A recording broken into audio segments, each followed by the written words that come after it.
Hey everyone, and welcome to my first ever screencast. In this screencast, I'm going to be comparing two websites that I've come across, positivityblog.com that you can see here, and thechangeblog.com. Now, I'm taking a look at these because I think they're similar to the website that I'm currently working on, positive.com. The reason why I think they're similar is that they all revolve around a similar theme, and that is living a positive lifestyle or moving towards a more positive lifestyle and being proactive. I hope to learn a few things from each of the two, and also things that I may want to stay away from on my own site. So to start off, I'm going to talk about a couple things that they have in common. First off, I think that they both have good domain names. Positivityblog.com. Very straightforward, easy to remember, nothing to really get too confused about. They're both straightforward words, no crazy made up words or numbers or anything. Thechangeblog.com. They both state the mission of their website in their domain name, and I think that's a really good foot to get started. The second thing that I think they did that was very useful is the estimates that they provided of their current user fan base or people that work with them.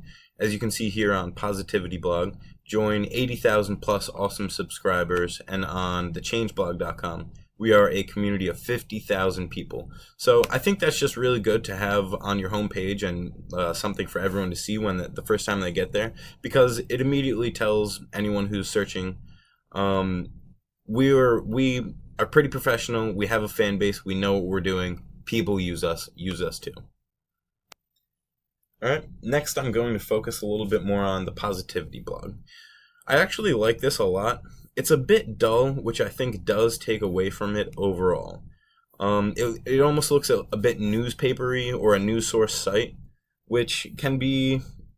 People nowadays don't really want to look at sites like this, I feel at least, as much, just for that simple fact. It's a little wordier, and it does look a bit like a newspaper, like I said.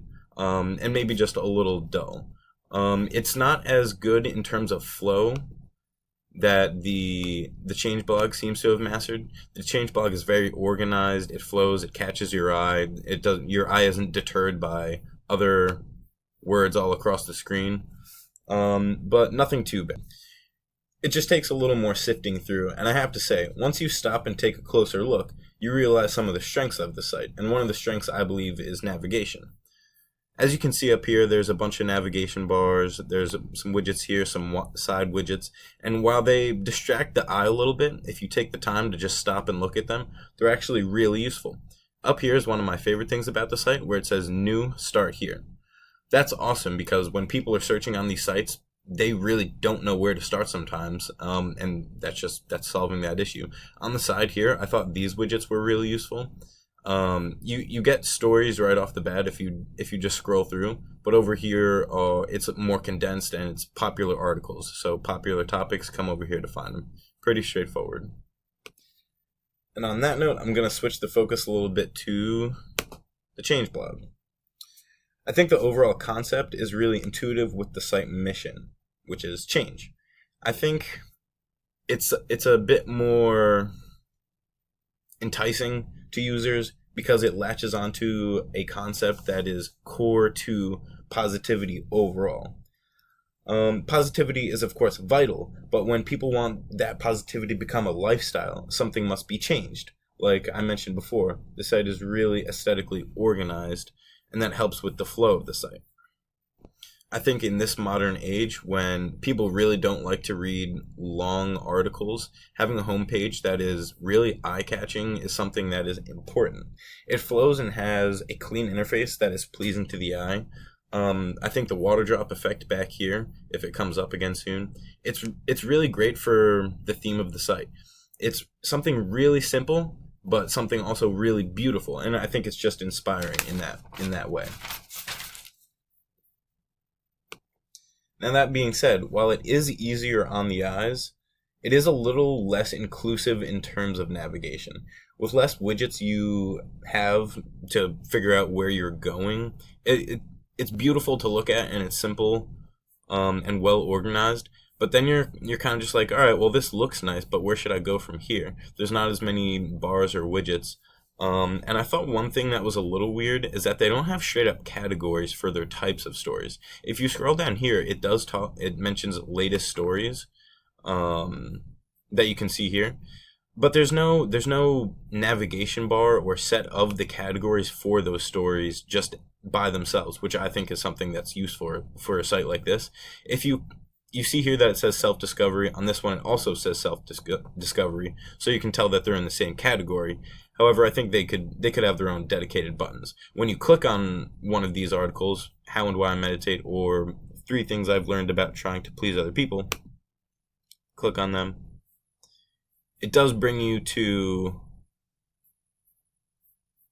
I'm trying to find another headline here.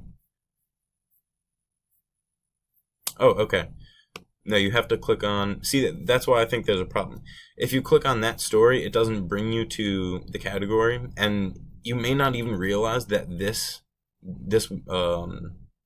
icon here saying self discovery. If you click on that, you then are brought to the categories. But that being on the picture of that article, I think is a little misleading. So they could clarify that.